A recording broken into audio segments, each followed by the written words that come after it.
定3円しかバズってる人参料理が本当に美味しいとか調べてみた。まずは人参ツナサラダ。人参を千切りにして電子レンジ3分チン。ツナ、マヨネーズ、お酢、蜂蜜、胡椒を入れ混ぜたら完成。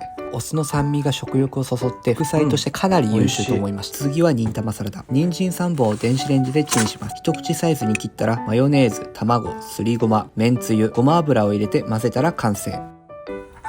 レンチンしたことによって人参の甘みとか旨みが外に逃げてなくて、人参自体がめちゃくちゃ甘くて美味しい。最後に人参ソテー。人参を3分チンし焼き目をつけます。クリームチーズとカレー粉を混ぜて冷ました人参に塗ったらパセリとオリーブオイルをかけて完成。